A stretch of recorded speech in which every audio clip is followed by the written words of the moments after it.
Hello everybody. If you're new to the channel, welcome. If you're returning, welcome back. I just found some goodies on my doorstep. I apparently am getting one last Paletteful Packs before I've already canceled the subscription for it, but they went ahead and charged me, so this will be my last Paletteful Pack, at least for now. I might get more in the future sometime, but as for now, that will be it, and then it'll just be the scrawler boxes and the up crates. So let's go ahead and take a peek at this and see what we have inside. This should be the May box.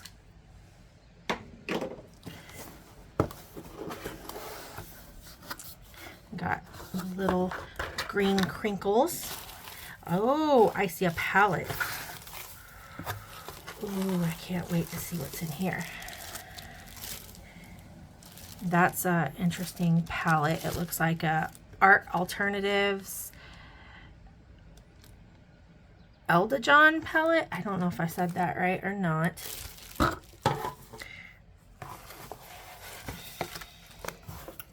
Some Strathmore Vision watercolor paper. That's interesting. That is a thick pad of paper. Normally we don't get pads of paper this big. 30 sheets, 300 GSM, 6 by 9 inches. And I love Strathmore paper, so this should be some nice watercolor. And it's not too textured. It says it's cold pressed. All right, so we'll set that aside. There's the sticker. That's a pretty sticker. I like that. All the flowers. Let's see. We have a Robert Simmons number 5 round. And it says it's a long point.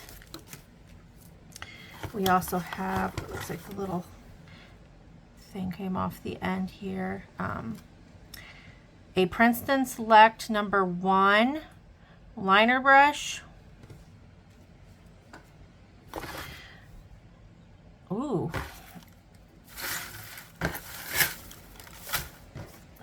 Make sure there's no other little tubes hidden in all the paper crinkles. Okay, we have Holbein watercolor tubes. It looks like we have Peacock Blue. And they're 5 milliliter tubes. We have Permanent Yellow Light and Quinacridone Opera, which is a pink. So this will be interesting to see how these work. I haven't tried Holbein watercolors yet, so I can't wait to give these a try. They're pretty much your primary color, so I should be able to mix for some other colors to use. So I will go ahead and come up with a piece and get that done, come back and do a review over the products.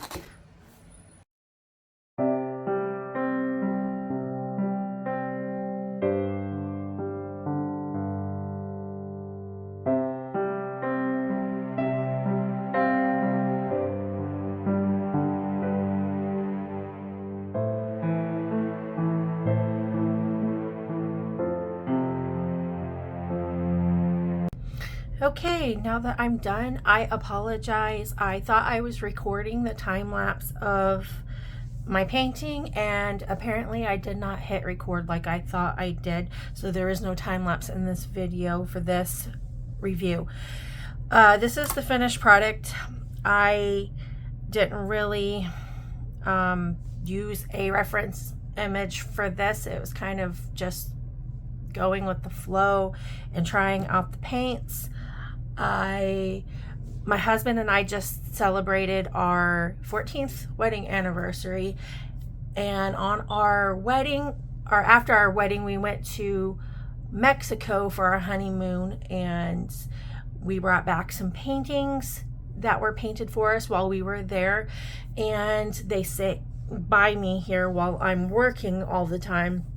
And I thought, what better way and type of painting than to go with something inspired from our honeymoon, since I painted this on our anniversary. So I went with the paintings that are here for inspiration and thought I would do a nice beach scene. So I kind of just did my own here. And I really enjoyed the paints. They have a lot of pigment to them. Don't mind my little doodle here. I was trying a dry brush and seeing what the brushes could do. A issue that I have with the yellow is like the salt test and stuff. You can't really see that there, but that's not a big problem. I did straight pigment straight onto the paper. This was wet on wet, where I just dropped some pigment in to see if it would spread and bloom, and the pink actually spread the most. This was just a wash, and then I would drop some salt on it and then drop just clean drops of water to see if the water would cause it to spread, and then see if I could lift it after it had set. It did. I mixed a couple colors here just to see how well you could see the pigment when I mixed, and what would happen if I added the water. So I got, you know, some good effects with that. So it gave me an idea of what I could do with it.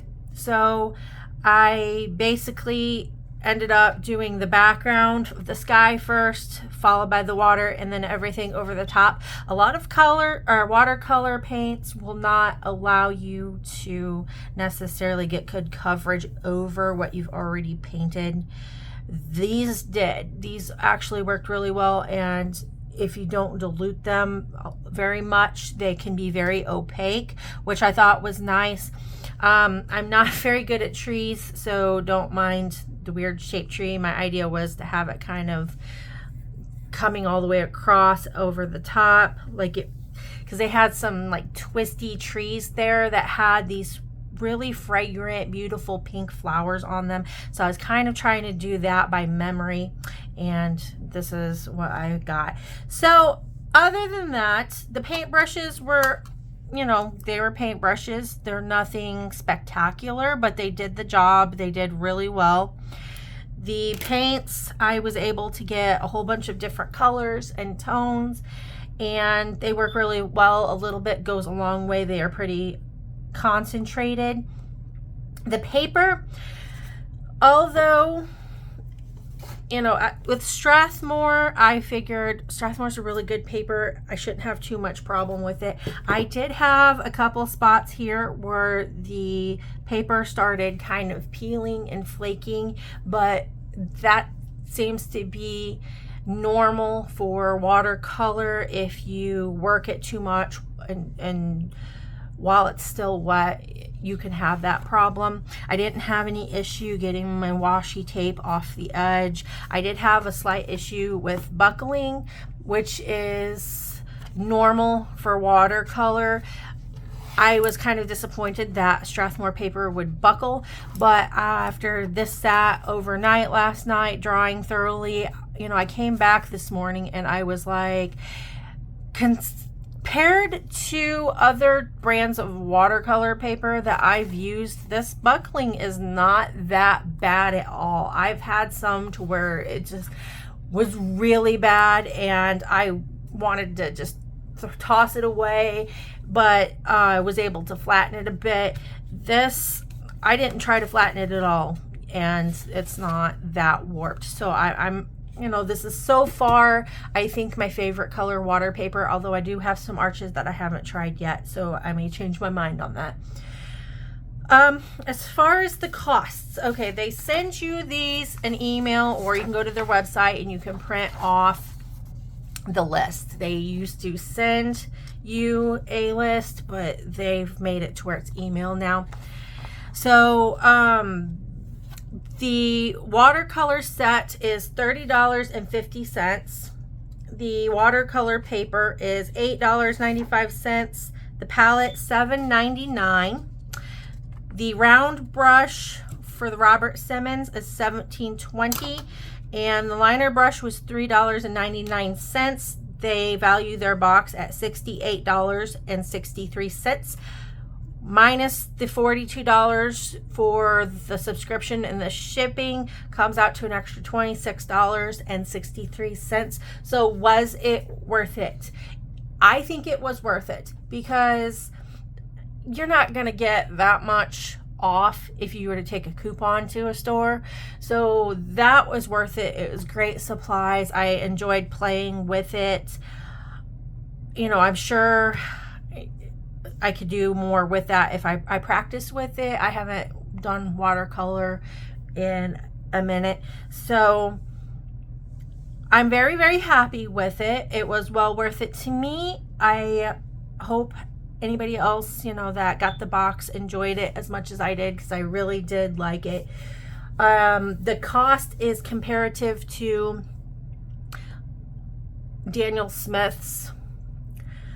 Are they as good? I don't know. That's up to personal opinion. I'm actually quite happy with my Kuretake Gansai Tombi paints. The Daniel Smith, I just got a set. I haven't really tried yet. I've only tried a watercolor stick in the past, and I loved it then. So, I mean, compared to what that could do with like the salt and the water drops and all of the different effects that you can get, I think it's comparative. So the price isn't bad. It seems like good quality paints, but it is still a bit high, but you're going to get what you paid for. So I hope you guys enjoyed this, and hope it helps you make an informed decision on if you would like these kind of paints, or just subscribe. So thank you for coming by, and I hope to see you in the next video. Bye.